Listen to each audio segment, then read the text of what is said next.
Questions?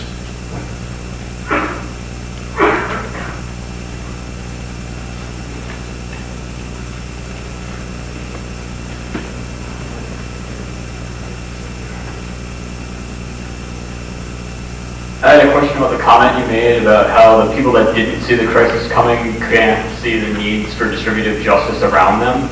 Can we say that people that did see the crisis coming also don't see these needs sometimes? Because I've heard reports from like Peter Schiff and people that value the free market highly, like the Austrian economists, and they don't see the need for social justice, I feel like, a lot of the time, because their focus is on how people make profit, not how it gets distributed.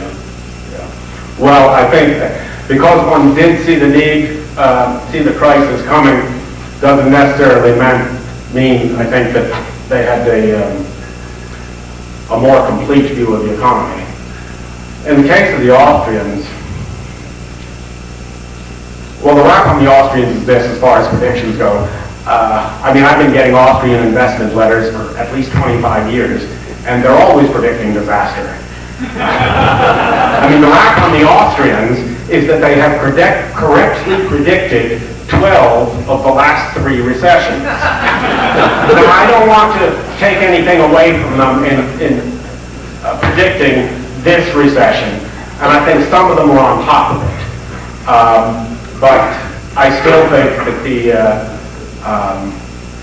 the economists who did, I think, a better job, like Nouriel Roubini, understood the distributive problem that was at the root of the crisis.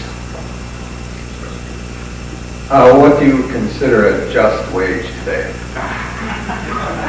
Excellent question. There is no, I think, in my opinion, the just wage is not a number that can be given from a podium for the United States of America or for Europe or for whatever.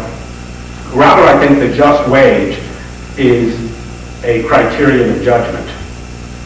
And I think there are 4 standards that you can look at and make a judgment as to whether just wage is prevailing in an economy. The first is that, do the workers seem to live in the dignity that is appropriate for that society? Now, that's going to vary from society to society, because dignity is a matter of the overall, the level of dignity is a matter of the overall level of economic development. But one can make reasonable judgments. The second thing is to ask, can they do this without being forced to put all of their family members out to work in the exchange economy? Right. So if women and children have to work just to meet subsistence, you know the wage isn't just. Those judgments cannot be rendered precisely for every situation. They certainly can't be rendered, in this form of one number for everybody. For real precision manufacturing, they surveyed the area around, and for their particular area, it was, on that particular day, $10.91 an hour. And it can only be answered in given situations. But the principles by which you judge whether there's a just wage, I think, are understandable, and I think reasonable judgments can be made. Right here. This kind of gets back to a question that came up for Joseph Pierce. Someone, I think, was talking about purchasing a Walmart versus purchasing, from a locally owned entity, and at least the answer seemed to be that tax yourself and sort of make the effort. Isn't there a way to, or maybe there are people doing this, to make a more accurate accounting, even in economic terms, of what are the true costs of purchasing from, say, Walmart, or it seems that these entities that are claiming lower prices, they're really free-riding and they're externalizing certain costs. And I was wondering if there's, there are ways to sort of make the accounting more accurate and more transparent. Yeah, excellent question. I do believe that 3/4 of social justice issues are really matters of proper cost accounting. When you look at an entity like Walmart, what you find out is that it's not playing on a level playing field. It is in fact the beneficiary of huge government subsidies. Let me give you just a couple of examples. One, their distribution system depends on the freeway system. If the so-called freeways were paid for by weight and distance tolls, the Walmart distribution model would collapse.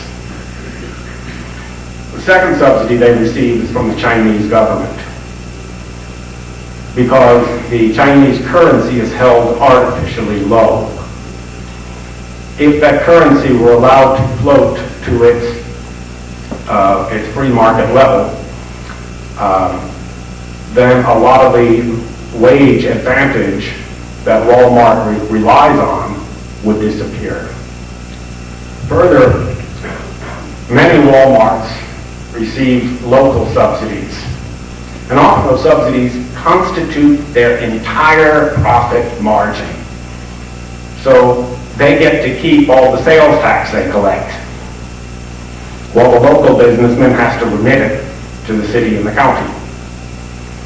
So when you look at these vast network of subsidies, Walmart isn't cheaper, it's just more politically powerful.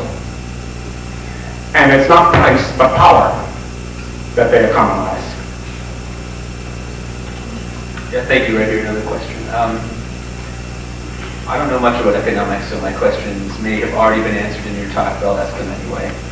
Should there be a federal minimum wage as a consequence of your concept? And then, if so, my vague understanding of economics is that minimum wage, from the conservative line, is always minimum wage would reduce the number of jobs available because certain employers aren't willing to pay that much, so those jobs would just disappear, which would, in consequence, raise unemployment. Well, that's actually two questions. The first question is the claim that do minimum wages diminish the number of jobs. This has been a constant claim of economic science at least for 100 years.